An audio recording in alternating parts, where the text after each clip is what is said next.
Last lecture में हमने देखा था कि कैसे हम क्रॉस वैलिडेशन को यूज़ कर सकते हैं और के फोल्ड क्रॉस वैलिडेशन क्या है, किस तरह से, क्या उसके बेनिफिट्स हैं। तो नेक्स्ट है कि के फोल्ड क्रॉस वैलिडेशन जो है बाज़ औक़ात हमारे लिए काम नहीं कर सकती या बेटर वर्क नहीं करती। फॉर एग्ज़ाम्पल के फोल्ड क्रॉस वैलिडेशन है, आइरिस का एक डेटा सेट है, उसको हम चेक करते हैं, क्लासेस में डिवाइड करते हैं।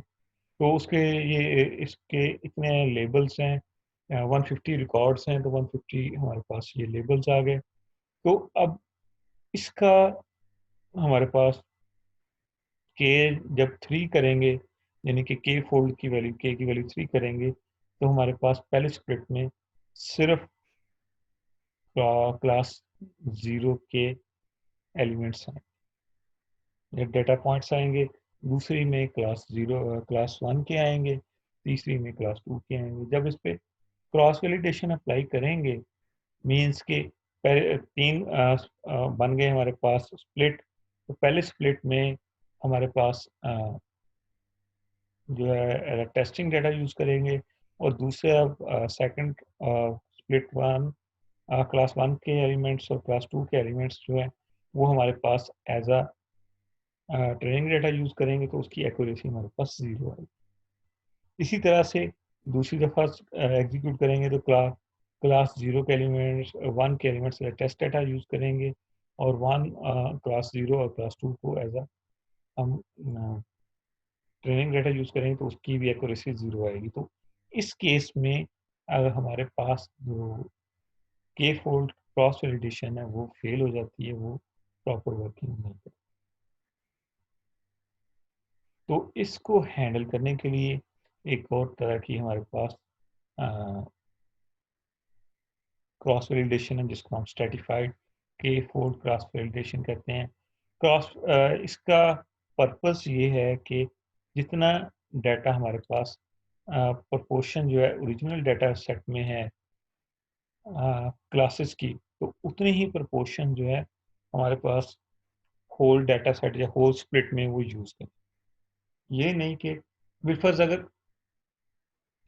अ, हमारे पास 10 की परसेंटेज है, क्लास 0 के एलिमेंट्स 90% है और क्लास 1 के 10% है, तो हर एक स्प्लिट में वही यही पोर्शन इस तरह से यूज़ करेगा। तो ओरिजिनली हम के फोल्ड करते हैं, तो पहले स्प्लिट में 3 पोर्शंस में डिवाइड किया, पहला टेस्टिंग के लिए, दूसरा ट्रेनिंग के लिए। इसी तरह दूसरा स्प्लिट दूसरे फोल्ड में दूसरा जो है टेस्टिंग के लिए, बाकी ट्रेनिंग के लिए, और तीसरे में लास्ट वन जो है टेस्टिंग के लिए और बाकी 2 हैं ट्रेनिंग के लिए। तो यहाँ पे हमारे पास इससे इस तरह से होगा कि जितनी परसेंटेज है उसके परसेंटेज के लिहाज से इसको स्प्लिट किया जाए। मीन्स के जितनी रेशियो है उसके लिहाज से तो ये स्प्लिट 1 है। स्प्लिट 1 में अगर रेशियो है तो उसके रेशियो के लिहाज से इसका फोल्ड बनेगा। ये इतना ट्रेनिंग और टेस्टिंग और बाकी ट्रेनिंग। इसी तरह यहाँ पे, तो अब इस पे जब हम अप्लाई करेंगे कोई भी machine learning algorithm, supervised machine learning algorithm for classification, तो उसका बेनिफिट क्या होगा कि अब ये जो है इसका रिजल्ट हम मोर एक्यूरेट गेट कर सकते हैं एज कम्पेयर टू के फोल्ड क्रॉस वैलिडेशन, जिस तरह की हमने इसकी एग्जांपल देखी। तो यहाँ पे भी स्ट्रेटिफाइड दूसरे स्प्लिट में फोल्ड में भी इसी तरह से हुआ, क्लास 0 और क्लास 1। तो ये इस तरह से वर्कआउट करता है।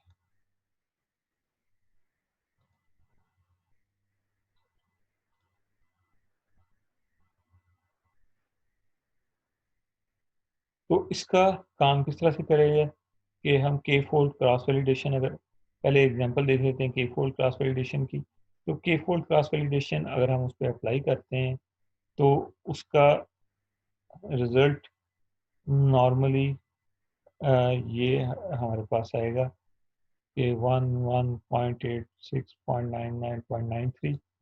तो अगर हमने वो के इक्वल टू 3 किया था, स्प्लिट्स इक्वल टू 3 के फोल्ड में, तो उसके लिहाज से रिजल्ट जो है एक्यूरेसी आप देख सकते हैं जिस तरह से पहली 3 स्प्लिट हैं, हर एक स्प्लिट में उसकी एक्यूरेसी हमारे पास 0 ही आ रही है। पहले की 0, दूसरे की 0, तीसरे की 0, हर स्प्लिट की। तो यहाँ पे के फोल्ड नहीं यूज़ किया जा सकता, के दूसरा के फोल्ड स्ट्रेटिफाइड के फोल्ड हम यूज़ कर सकते हैं। तो उसकी एग्जांपल देखते हैं पहले।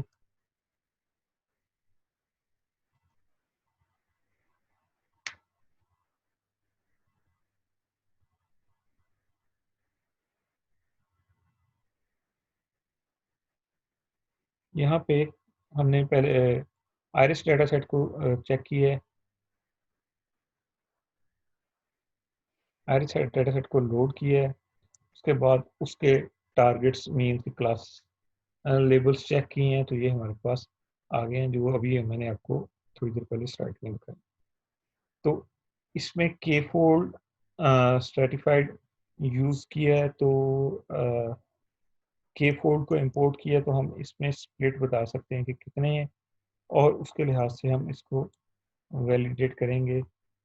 तो हमारे पास के फोल्ड के लिहाज से कि कितने हमने फोल्ड बनाए हैं, फाइव फाइव स्प्लिट किए हैं, तो 5 टीवी की वैल्यू 5 आ जाएगी।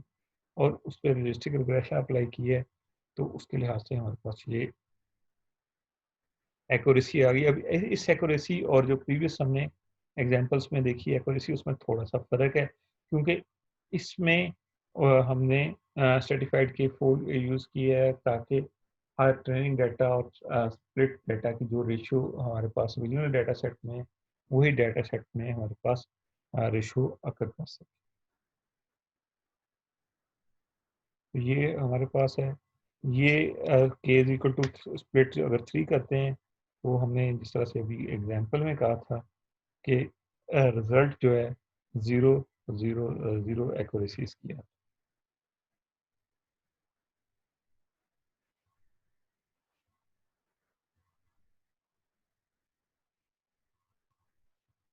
तो इस तरह से कर सकते हैं। एक और मेथड जो हम इसमें अप्लाई कर सकते हैं वो है कि के फोल्ड ही यूज़ कर लें और स्ट्रेटिफाइड के फोल्ड की जगह, और हम उसमें डाटा को शफल करें। डाटा को शफल करते हैं। अभी हमने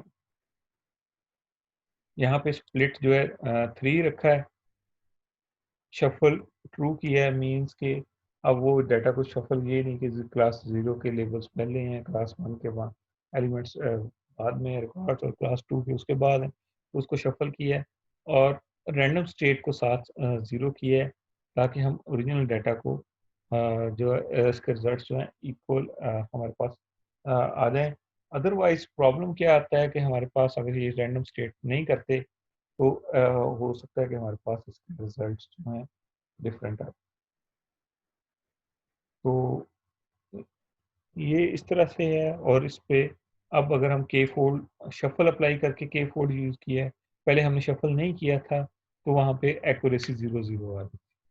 तो यहाँ पे शफल यूज़ किया है, तो यहाँ पे एक्यूरेसी 0.98 98%, 96% और 96% है। तो इनका मीन लेके हम ओवरऑल डाटा की एक्यूरेसी फाइंड आउट कर सकते हैं। इसी तरह से लास्ट वन जो आज हम डिस्कस कर रहे हैं करेंगे, वो है leave one out cross validation.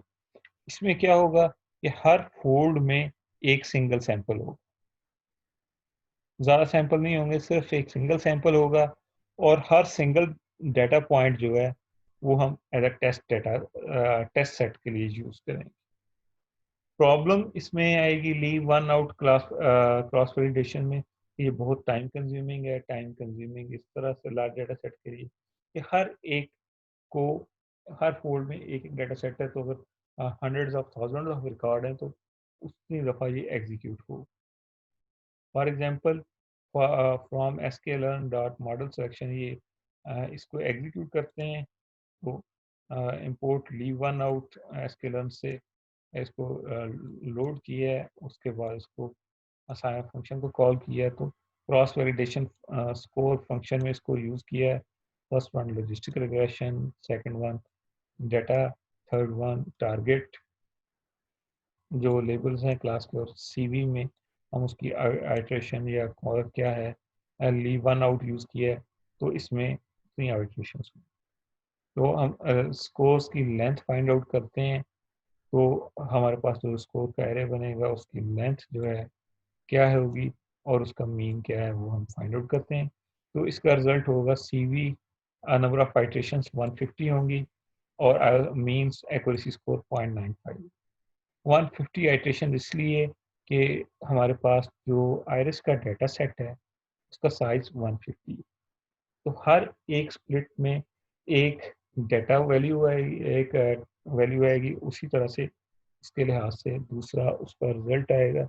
तो इस तरह से हम उसका उसको यूज़ कर सकते हैं leave one out cross validation को।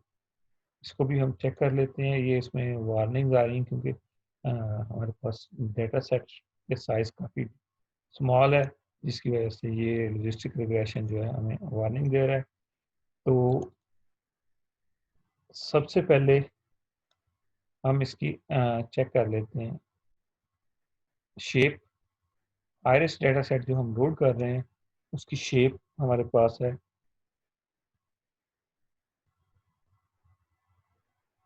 150 रोज हैं। तो अभी जिस तरह हमने उसका रिजल्ट देखा तो 150 टाइम्स ओनली वन आउट हो रहा है, तो कॉल हो रहा है, तो मीन्स के 150 उसकी पार्टीशंस या में फोल्ड्स बनेंगे, उसके लिहाज से ये एग्जीक्यूट होगा। ये पहले शफल की एग्जांपल को एग्जीक्यूट कर लेते हैं। शफल की है, रैंडम स्टेट ट्रू की, क्रॉस वैलिडेशन की है, तो लॉजिस्टिक रिग्रेशन अप्लाई किया तो 0.98, 0.96 और 0.96, यानी कि 3 स्प्लिट किया था 3 में, इसके लिहाज से ये रिजल्ट है। नेक्स्ट है कि इसको लीव वन आउट अप्लाई किया, तो लीव वन आउट में उसका डाटा का साइज इतना कम है कि हर एक में एक रिकॉर्ड है, तो वहाँ पे लॉजिस्टिक रिग्रेशन अप्लाई नहीं हो सकता, तो इसलिए वहाँ पे वो वार्निंग्स देगा। तो इस तरह से हम इस पे अप्लाई कर सकते हैं यही कन्वर्जेंस। सर वॉइस का प्रॉब्लम बन रहा है, वॉइस क्लियर नहीं आ रहा सिर्फ आपको या सबको? सर वॉइस नहीं सही आ रही। अच्छा, चले ठीक है, तो इसको फिनिश करते हैं। तो लीव वन आउट में क्रॉस वैलिडेशन में ये जो है कि इसको एग्जीक्यूट नहीं कर रहा, तो नॉर्मली इसका मसला ये है कि 150 रिकॉर्ड्स हैं, तो हर एक ट्रेनिंग डेटा में एक रिकॉर्ड है, तो वहाँ पे लॉजिस्टिक रिग्रेशन जो है अप्लाई नहीं हो। आपका यहाँ तक कोई क्वेश्चन है, कोई चीज़ समझ नहीं आई तो आप पूछ सकते